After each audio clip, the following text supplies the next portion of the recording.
మిత్రులందరికీ శుభ సాయంత్రం. నేను మీ హరి. మరి బ్రేకింగ్ న్యూస్ అండి. డిఎస్సి అభ్యర్థులకు శుభవార్త. మరి ఏంటి అంటే, ప్రతి శుక్రవారం నాడు ఉపాధ్యాయ యూనియన్లతో మంత్రి లోకేష్, విద్యాశాఖ మంత్రి అయినటువంటి లోకేష్తో మంత్రాలు అయితే ఉన్నాయండి. మరి అదేవిధంగా ఈరోజు కూడా మరి ఉపాధ్యాయ సంఘాలతో మీటింగ్ అయితే అయ్యింది.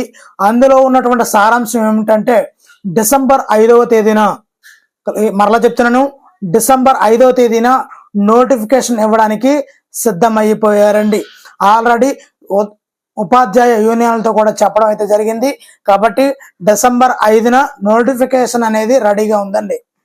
మరి నిన్న మంత్రి లోకేష్ మాట్లాడుతూ, మేము ప్రజా గవర్నమెంట్ ఇది, మరి ఉపాధ్యాయులతో 117 జీవో గురించి, అదేవిధంగా ఉపాధ్యాయుల యొక్క లోటుపాట్లు, అదేవిధంగా డిఎస్ఏ పైన ప్రతిదీ కూడా ఉపాధ్యాయ సంఘాలతో చర్చించి మరీ తీసుకుంటాము అని చాలా స్పష్టంగా అయితే చెప్పడం జరిగింది. ప్రతి శుక్రవారం కూడా ఉపాధ్యాయ సంఘాలతో మీటింగ్ ఉంటుందని చెప్పారు.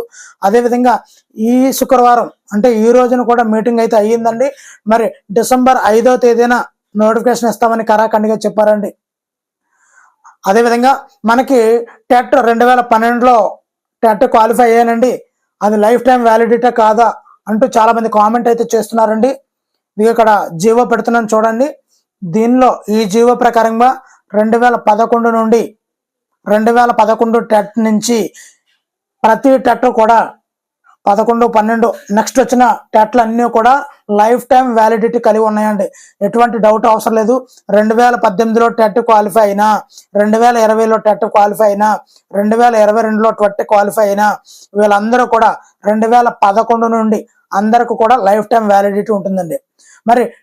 మరి టెట్ కమ్ టీఆర్టీ ఉంటుందా, డిఎస్సి ఉంటుందా అన్నది మనం వేచి ఉందాము. మరి డిసెంబర్ 5నే ఖచ్చితంగా ఇస్తే, నోటిఫికేషన్ ఇస్తే ఖచ్చితంగా అది డిఎస్సి అయి తీరుతుందండి.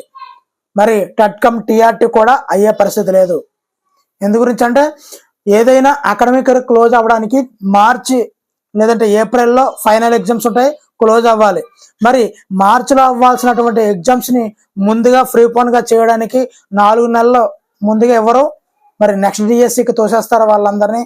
కాబట్టి ఇప్పుడు ఇచ్చేది మాత్రం, ఒకవేళ డిసెంబర్ 5వ తేదీనే నోటిఫికేషన్ రిలీజ్ చేస్తే ఖచ్చితంగా అది డిఎస్సి అనండి, టెట్ కమ్ టీఆర్టీ కానే కాదు. కాబట్టి మిత్రులారా, మరి వస్తున్నటువంటి గాసిప్స్ అన్నింటిని పక్కన పెట్టండి, మీ యొక్క ప్లానింగ్ షెడ్యూల్ని అమలు చేయండి. మరి సిలబస్ మీద పట్టు సాధించండి. ఏ ప్యాటర్న్ ఏమున్నాయి, సిలబస్ ఏమిటి, మెటీరియల్ ఉందా లేదా, మీకు టెట్లో ఏ కాన్సెప్ట్లో వీక్గా ఉన్నారు చూసుకోండి. వాటి మీద ఒక ఉడుంపట్టు గట్టి ఒక పట్టు పట్టండి. పట్టి ఎక్కడైతే బలహీనత ఉందో దాని ముందు రెక్టిఫై చేసుకోండి. సార్ మీకు తోడుగా మీకు ఏ కాన్సెప్ట్ కావాలి ముందు నాకు చెప్పండి. నాకు అంటే యూట్యూబర్స్ అయ్యి ఉండొచ్చు, మీకు నచ్చిన ఛానల్కి. సో మీరు కామెంట్ అయితే చేయండి, పలానా టాపిక్ కావాలండి అని. ఖచ్చితంగా మీకు తగ్గట్టుగా మంచి క్వాలిటీ వీడియోలు అయితే మేము అందించడానికి రెడీగా ఉన్నాము.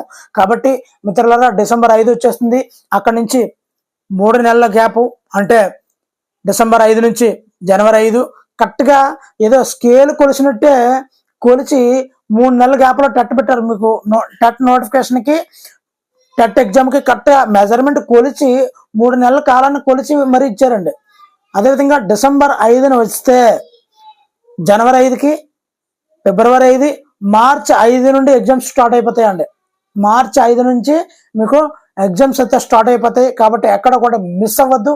మరి ఎలాగంటే, మీ యొక్క ప్రతీకారం ఎలా ఉండాలంటే, ఒక 5 సంవత్సరాలు ఆహారం తినని పులి ఏ విధంగా అయితే వేటాడుతుందో, 5 సంవత్సరాలు ఆహారం తినని పులి ఎంతలా వేటాడుతుందో, ఎంతలా తన పంజా ఉంటుందో, మీ యొక్క దెబ్బ కూడా ఆ విధంగా ఉండాలి డిఎస్సి మీద. కాబట్టి మిత్రులారా, మరి మీకు ఏ కాన్సెప్ట్ కావాలన్నా కామెంట్ చేయండి, మీకు తోడుగా మేము ఉన్నాము. మరి మా యొక్క ఉపాధ్యాయ వృత్తిలోకి మీరు వస్తే చాలా హ్యాపీగా ఫీల్ అవుతాము. తప్పనిసరిగా కామెంట్ చేయండి, మేము మీకోసము వీడియోలు అయితే చేస్తాము.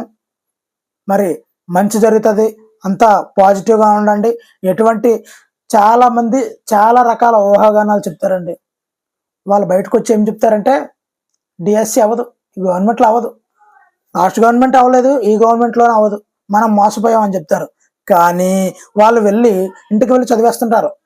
కానీ మనం బలహీనత గల మనసు కదా మనది. మనం ఏం చేస్తాం, అవదేమో, ఓ 2 రోజులు లేట్ చేద్దాం, ఏం జరుగుతుందో చూద్దాం, నోటిఫికేషన్ వచ్చిన తర్వాత చూద్దాం అంటూ మనల్ని మాయ చేస్తారు.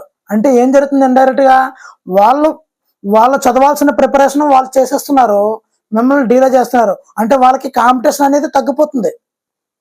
ఇక్కడ సైకలాజికల్గా దెబ్బ కొట్టడం అంటే ఇదే. మరి ఆ సైకలాజికల్ దెబ్బకి నువ్వు పడకూడదు. ఓకేనండి, మరి మంచిగా ప్రయత్నిద్దాం. All the best.